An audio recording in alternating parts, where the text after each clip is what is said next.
Hola, me llamo Pere Inglés. Te doy la bienvenida al Obrador de Literatura. La 27ª grajea, quinta del subapartado El Tarro Pequeño, que trata de novelas cortas y exquisitas, la quiero dedicar a un breve libro que rompe con lo que viene siendo habitual, puesto que no es una ficción, sino un ensayo escrito por la joven autora Marina Porras, titulado L'enveja, en catalán, la lengua en que ha sido escrito, o La envidia en su traducción al español. Lo podrás conseguir en tu librería habitual sin dificultad. Está editado por Fragmenta Editorial y forma parte de una serie de ensayos dedicada a los 7 pecados capitales.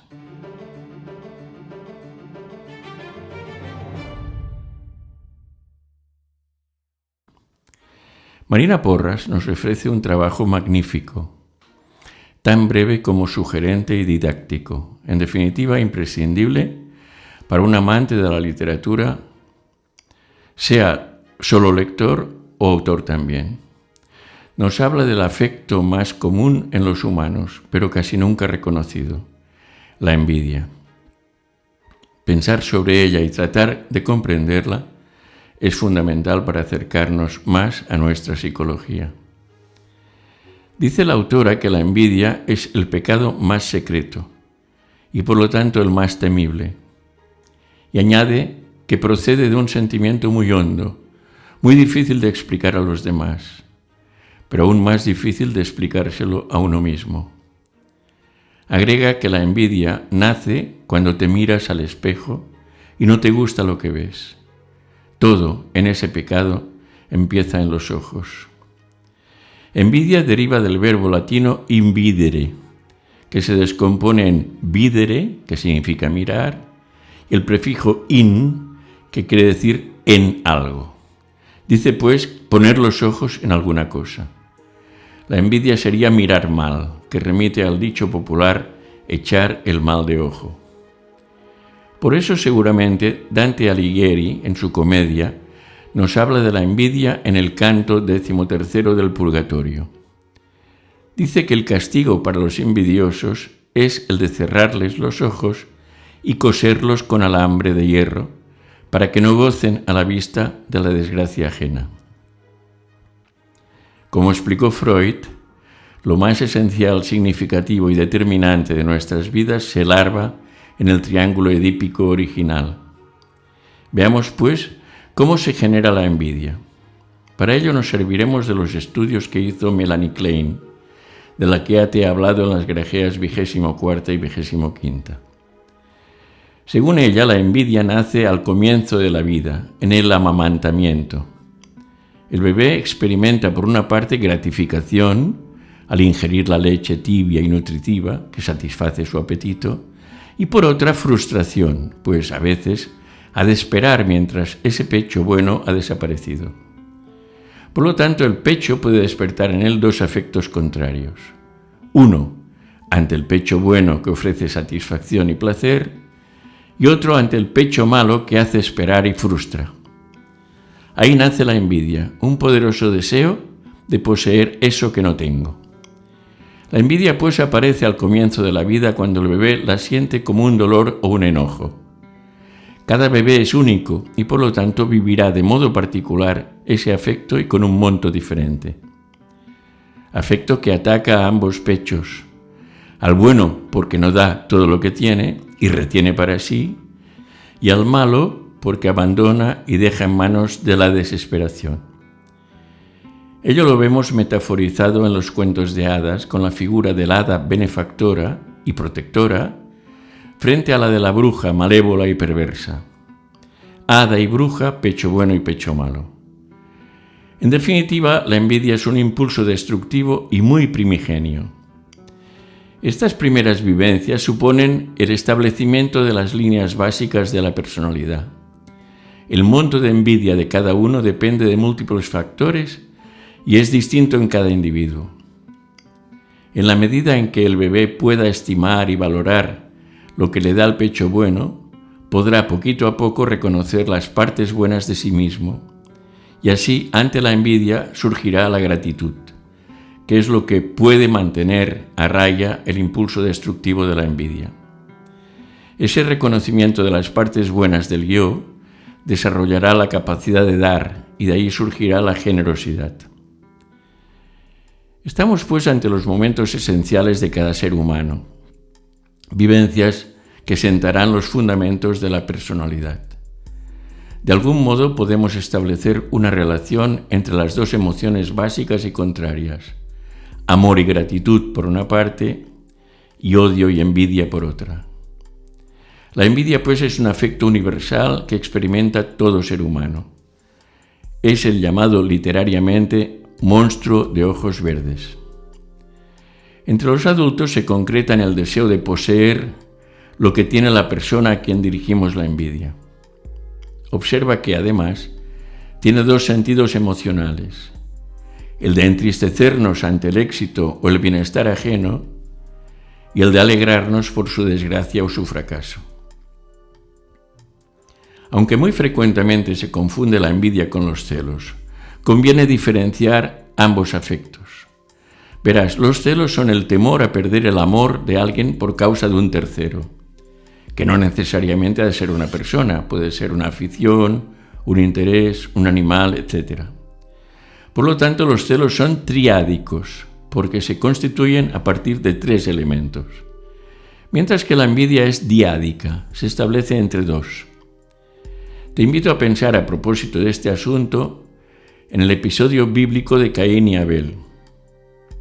¿Mató Caín a Abel por envidia? ¿Fue por celos? Pienso que, puesto que había un tercer elemento, Dios, fue fundamentalmente un asunto de celos. Los celos creo que son un afecto menos primitivo que la envidia y tal vez por eso pueden llegar más lejos en su destructividad. No hay más que ver a Medea, que, desbordada de celos, mató a sus hijos para herir a Jasón, el padre.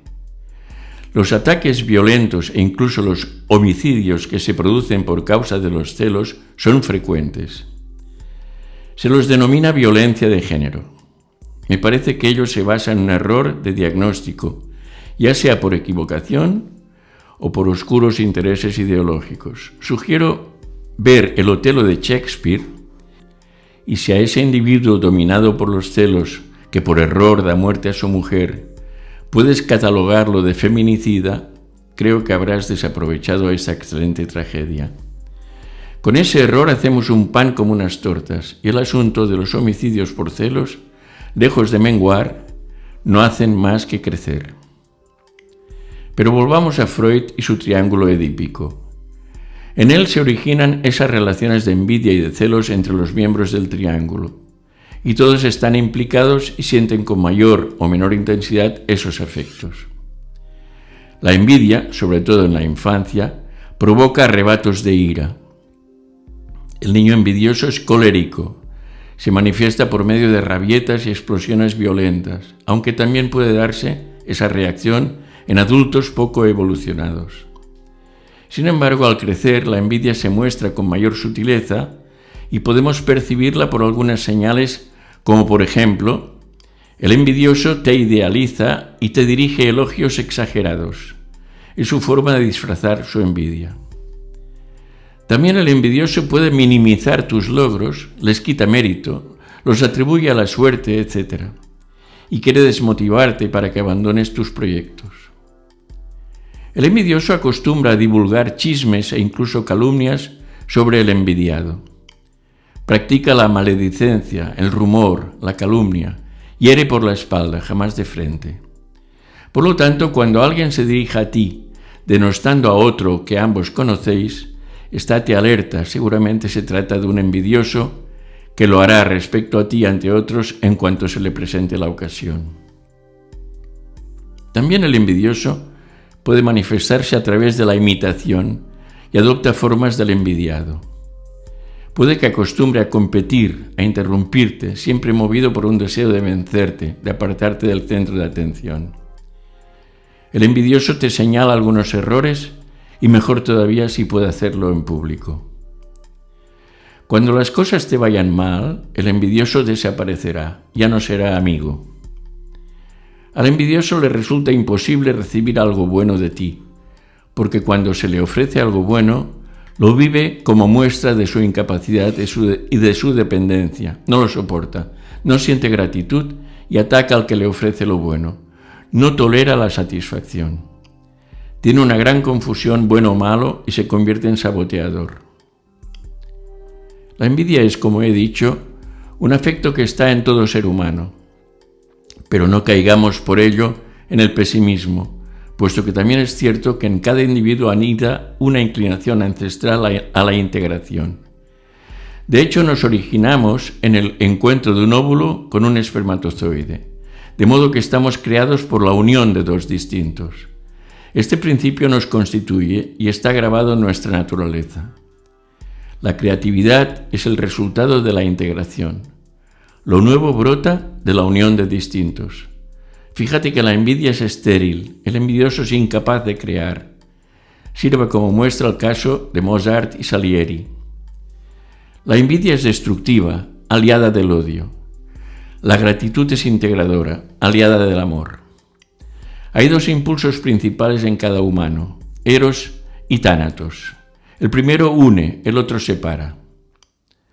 Al hilo de ello podemos pasar al plano social. María Porras, en el libro que tratamos, habla de la envidia en la sociedad catalana. El gran actor Antonio Banderas, que ha desarrollado la mayor parte de su carrera en Norteamérica, dice al respecto: cuando en los Estados Unidos tienes talento, te sale un patrocinador. Cuando en España tienes talento, te salen 3 envidiosos. En cualquier caso, creo que en las sociedades que hay un alto grado de envidia entre sus componentes, se da una circunstancia que lo pone de manifiesto. Verás, en esas sociedades los individuos suelen camuflar su bienestar, disimular su riqueza y actúan así por temor a ser envidiados, lo cual delata su condición de envidiosos. Fíjate que en el fondo envidiamos al que es o tiene aquello que querríamos ser o tener. La envidia genera resentimiento. Eso nos lleva a 2 conceptos que vale la pena pensar ahora: el nacionalismo y el patriotismo. Aunque se emplean a menudo como sinónimos, no lo son. El patriotismo se fundamenta en el amor por el lugar en que uno nació o que fue acogido, en tanto que el nacionalismo se crea y se desarrolla en base al enfrentamiento con un enemigo exterior, es decir, el nacionalismo se alimenta de resentimiento. Eso le nutre y lo hace crecer. El patriotismo es, pues, incluyente, el nacionalismo excluyente. Para el nacionalismo, el ciudadano pertenece a la nación. Para el patriotismo, la nación pertenece al ciudadano. Albert Camus supo expresarlo con precisión: amo demasiado a mi país para ser nacionalista. Volviendo a la envidia, nuestro asunto de hoy, el nacionalismo se edifica sobre ella. Esa es la clave. Veamos un ejemplo paradigmático. Adolf Hitler y Ludwig Wittgenstein, ambos austríacos, habían nacido en 1889. El primero en una familia muy humilde y el segundo en una familia judía de las más ricas del Imperio Austrohúngaro e incluso del mundo. Compartieron escolaridad. Wittgenstein destacó por su capacidad y brillantez, en tanto que Hitler se mostraba como un joven con escasos recursos, que deseaba convertirse en artista pintor, pero que, al carecer de talento, tuvo que renunciar a esa vocación y pasó penalidades para sobrevivir. Con el paso del tiempo, Wittgenstein renunció a la herencia familiar y se fue al Reino Unido, donde se dedicó a dar clases de filosofía y cuidar del jardín. Publicó el Tractatus, una de las obras filosóficas más consideradas del siglo XX. Hitler participó en la Gran Guerra del 14 al 18 y tras la contienda con la derrota de Austria, incubó un resentimiento de tal magnitud que acabó liderando uno de los movimientos políticos más perniciosos y lamentables que ha conocido la humanidad. ¿Cómo es posible que un sujeto tan poco desarrollado internamente pudiera encabezar ese movimiento y además en una de las naciones más cultas del mundo y arrastrarla hasta el desastre más colosal que pudiera imaginarse? Tengo mi hipótesis sobre eso. Creo que Hitler hizo un acopio formidable de envidia. Hace un momento te he dicho que envidiamos a quien es lo que quisiéramos ser. Para mí, que Hitler envidió enormemente a Ludwig Wittgenstein, aquel colega talentoso, rico y judío. Ahí se gestó su triple odio cerval: a los judíos, a los ricos y a los ingeniosos y capaces de pensar por su cuenta. Todo eso se expandió en el momento de enorme crisis y humillación que sufrían los alemanes tras la Gran Guerra. Ello posibilitó que esa acumulación de envidia que encarnaba Hitler conectara con la envidia extendida a la sazón entre muchos alemanes. De modo que un individuo tan vulgar y oscuro, tan poco evolucionado humanamente desde su pequeño Partido Socialista de los Trabajadores, fuera capaz de desarrollar una estrategia exitosa que le llevó, atención a eso, a ganar las elecciones unos años más tarde. Grosso modo, esa estrategia se apoyaba en unas ideas fundamentales que merece la pena revisar. Veamos. Vio que tenía que conseguir que los alemanes fueran una masa, es decir, propiciar que perdieran la identidad individual y abrazaran la colectiva. Era necesario hacerles olvidar que eran Johannes, Ludwig o Hanna y sintieran que eran por encima de todo alemanes. Para que esa masa alcance la máxima consistencia y unidad, es necesario que tenga un enemigo común. Fue el judío. Esta debió de ser su venganza secreta a aquel brillante compañero escolar. Como la masa tiene vocación de crecer, promueve el odio a todo el que se resista a integrarse en ella. La masa exige que todos sean iguales. Segrega al que se muestra diferente. No admite disidentes ni herejes. La masa crea tantos problemas a los demás como ventajas ofrece a sus miembros. Todo ello tal vez explica que una sociedad culta como la alemana se rindiera a un ser tan despreciable y ruin y se lanzara a un gigantesco fracaso del que resultó devastada. Finalmente, de todo esto podemos concluir que tenemos que huir siempre de la masa, pues ella despierta lo peor en los humanos. Hace trizas la civilización y suelta las peores y más oscuras pulsiones de sus miembros. Viene ahora al caso algo que escribió Cervantes en el Quijote. Oh, envidia, raíz de infinitos males y carcoma de las virtudes. En general verás que la envidia está en el fundamento de las ideologías con vocación totalitaria. El prestigioso economista afroamericano Thomas Sowell dijo que la envidia fue considerada una vez como pecado capital, antes de convertirse en una de las virtudes más admiradas bajo su nuevo nombre, justicia social. Es decir, se quieren combatir las desigualdades en lugar de propiciarlas. Los humanos somos distintos y desiguales, y eso, además de ser maravilloso, es precisamente lo que nos hace intercambiar, colaborar y por lo tanto prosperar. Pero las desigualdades alimentan la envidia. Esas ideologías no pretenden solo igualarnos en derechos, sino que desean homogeneizarnos, que es bien distinto. Por ello tienden a igualarnos por abajo. Detestan el éxito individual, incluso lo consideran obsceno. Esas ideologías para establecerse se nutren de la envidia, de ahí que promuevan divisiones sociales para enfrentar a grupos entre sí. Su negocio es separar, no son integradoras sino todo lo contrario. Si recuerdas, en la Grajea 23ª te hablé de un ensayo de Carlo Maria Cipolla sobre la estupidez humana. En ese ensayo el autor nos describe las 4 posiciones con las que nos situamos en la sociedad y las califica como la de los incautos, de los malvados, de los inteligentes y de los estúpidos. Describe al estúpido como aquel que causa daño a otros sin obtener beneficio alguno, incluso viéndose perjudicado. La capacidad de dañar del estúpido depende de la posición de poder que ocupa.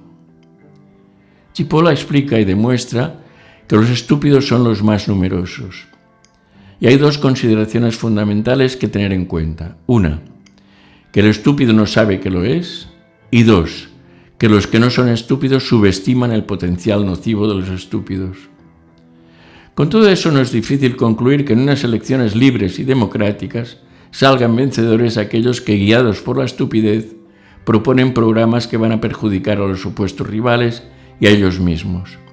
Y vencen casi siempre porque son estúpidos la mayor parte de los candidatos y también la de los electores. Lo interesante aquí es ver que la estupidez se explica a partir de la envidia. Es ese afecto el que fundamenta la posición que hace causar daño, aún perjudicándose a uno mismo. En definitiva, la envidia es la clave de la mayor parte del malestar humano, de sus conflictos y, por supuesto, de las guerras, que constituyen el quehacer más habitual de la historia humana. Otro asunto que merece la pena ver es lo que hizo el Papa Gregorio I en el año 590 de nuestra era. Enumeró los 7 pecados capitales y las 7 virtudes teologales que los contrarrestan. Así a la soberbia opuso la humildad, a la avaricia la generosidad, a la lujuria la castidad, a la ira la paciencia, a la gula la templanza, a la pereza la diligencia y a la envidia la caridad. Bueno, quiero enmendarle la plana, puesto que, aunque la caridad consiste en amar al prójimo como uno mismo, creo que la envidia precisa de un antídoto más específico y eficaz. Para Marina Porras, autora del libro que nos ocupa, el antídoto de la envidia es saber qué quieres y llevarlo a cabo sin dejarte vencer por la desidia. No se lo discuto. Sin embargo, yo me inclinaría por lo que propone Melanie Klein. El contraveneno de la envidia es la gratitud. Recuerda que según Klein, en la fantasía infantil hay un pecho bueno y uno malo. Y en la medida que podamos celebrar e incorporar los bienes que nos son ofrecidos, sentiremos agradecimiento, y eso reduce el desarrollo envidioso. La envidia es, pues, derrotada por la gratitud. He querido dedicar la grajea al libro de Marina Porras por ser tan sugerente y estimulante, con apenas 80 páginas. La tarea de esta joven autora me despierta admiración y gratitud. Lo dejo aquí. Hasta la próxima.